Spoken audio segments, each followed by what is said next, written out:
How's it going, people? For today's video, we're going to take a look at some good loadouts for the new Meadows Venture season, which comes out later tonight. But before we get into it, there were a couple things I wanted to point out first. I believe the Vbuck missions are going to be returning to save the world. For those who don't know, every other Venture season, they'll increase the amount of Vbuck missions you get, and then they'll decrease the amount of Vbuck missions you get. And supposedly, when Meadows returns later tonight, you can expect to see an increase in the amount of Vbuck missions we'll get this Venture season. So instead of getting like one Vbuck mission a week, we should get like maybe 1 or 2 Vbuck missions every day.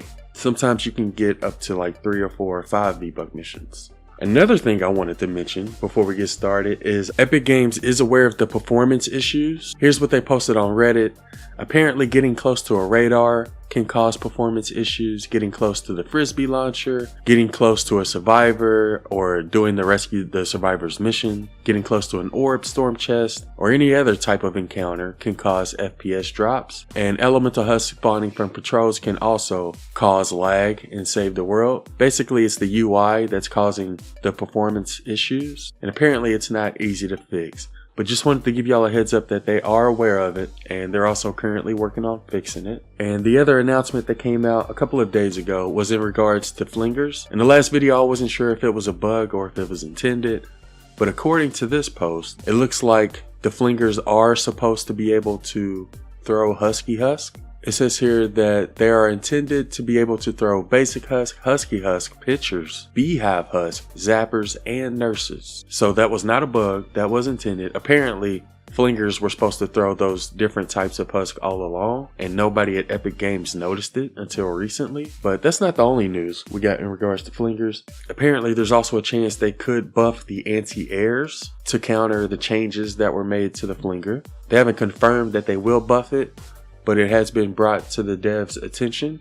I guess there's a chance they could buff the anti-airs in the future. So yeah, those were the first things I wanted to point out. Anyways, like I said, Meadows is expected to return later tonight at 7 p.m. Eastern. And Meadows is the one that has the escalation modifier. If you're able to get 30 kills in a row before it resets, you'll get the Nature Burst, which damages and stuns surrounding enemies for 3 seconds. If you're able to get 60 kills without it resetting, you'll get the Fire Burst, which deals damage and applies a blistering debuff, which causes damage every second. If you're able to get 90 kills without it resetting, you'll get the Dance Party. And this burst deals damage, refills your energy, and it also causes Husks to dance for 7 seconds. After 120 kills, you'll get the Ice Burst, which deals damage and freezes nearby targets for 5 seconds. And 150 kills will get you the Energy Burst. And this one also causes damage and causes nearby enemies to take increased damage for 10 seconds. Like I said, you do have to get all of these kills without it resetting, so don't wait too long in between kills, or you'll have to start back at 0. So with these modifiers,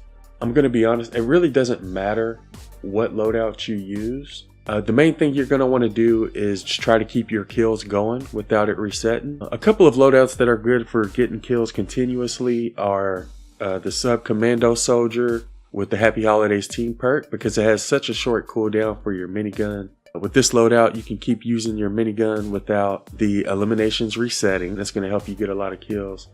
Another decent loadout would be a Teddy loadout, again with the Happy Holidays team perk. If you use Jingle Jess or Metal Team Leader, you'll only have to wait a few seconds before you can use your Teddy again. So this is another decent loadout you could use that's going to help you keep getting kills without it resetting. Another really good loadout I would recommend is the Dragon Scorch loadout with Blakebeard's stash. Other than the Smoke Bomb, both of his abilities have a 10-second cooldown, so you can use them often. It's also going to be really good for getting weapons, because you'll get high power level clubs from your Blakebeard stash. And this is a really good loadout to use in almost every Venture zone, especially in the beginning when you don't really have any good weapons. Obviously, if you're able to get the Xenon bow from vending machines, I would recommend using Stoneheart Pharaoh with it. I don't think Constructors are going to be as good as some other classes when it comes to getting kills continuously, but they're the only class that has a base. So if you're doing a defense mission, you may want to have at least one person in your team using a Constructor. So yeah, you don't really have to use any of these loadouts. You could use something else. the main thing you want to focus on is getting those kills before it resets. So those are a couple loadouts I would recommend. If y'all know of any good loadouts for Mount Meadows, be sure to let us know in the comments below. I also want to go over all of the rewards you can get from the Mount Meadows Venture Zone, and I'll leave a link to where I found this image in the description if you want to go check it out. But in terms of the bigger rewards, you'll get a jackpot llama at both level 5 and 10. You'll get your weapon voucher at Venture level 13. You'll get 100 legendary flux at level 16, 1 core reperk at 17, and your hero voucher at Venture level 20. At 22, you'll get 100 legendary flux. At 25, you'll get your first survivor supercharger. At 28, you'll get a trap supercharger. At 31, you'll get 2 survivor superchargers. At Venture level 33, you'll get 450 legendary perk up. At Venture level 34, you'll get 1 hero supercharger. At 37, you'll get 3 survivor superchargers.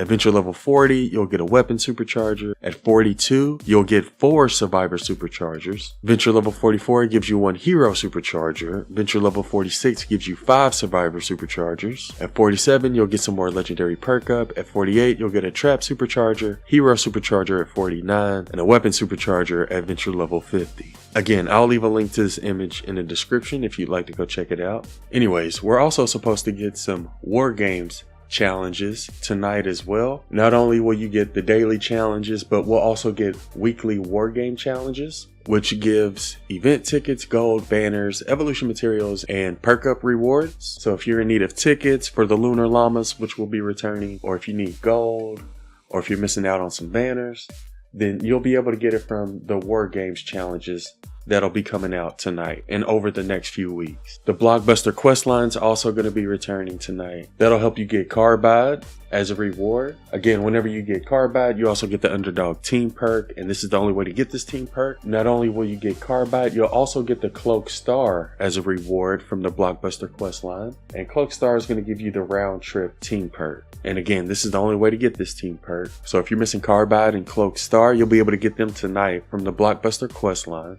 When it comes to the Blockbuster quest line, I do have a huge pro tip. If you want to kill the Chrome Huskies, you have to use a weapon that has either the water or fire element.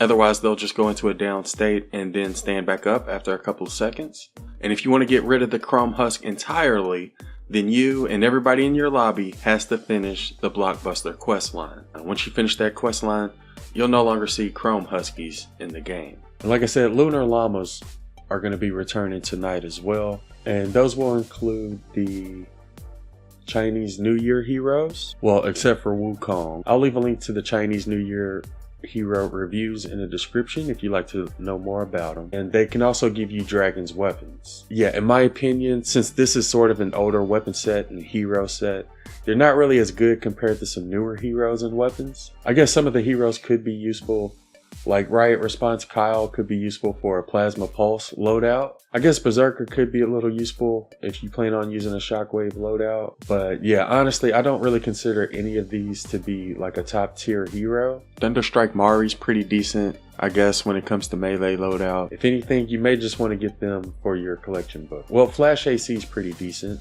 if you want to make a fast Outlander loadout, like for dungeons, for example. But yeah, as for the rest of them, whether or not you want to max them out, that's totally up to you. But yeah, not really the best hero and weapon set, in my opinion. This wasn't mentioned in last week's home base status report, but in last year's home base status report, we actually got Wukong, and he's the one that gives you the Soaring Mantis team perk, which allows your ninja to jump an additional 2 times. And the Dragon's Fist in the event store, the same week that Mount Meadows returned. So I'm not sure if we're going to get those or not this week. If we don't get them this week, I would assume we're going to get them next week. Last year, we also got the No Dancing quest line, which gives you Stoneheart Farah. So again, I'm not sure if those got delayed because they weren't mentioned in last week's home base status report. If they don't come out next week, I would assume they would come out the week after. So that may be something you want to look out for. I would recommend getting Stoneheart Farah. She's one of the best bow heroes in Save the World. But yeah, with the War Games returning, there's also a chance we could get the Mist Pod simulation next week, which will give you this banner. And Snuggle Specialist Sarah could return to the event store next week as well, potentially. And I would recommend getting her. I don't really use her as my commander that often, but I do use her in my support team whenever I use Dragon Scorch. But yeah, that sums up everything we're going to go over for this one. Again, big shout out to everybody who's been using creator code A1. I hope y'all have a wonderful day, and thanks for watching.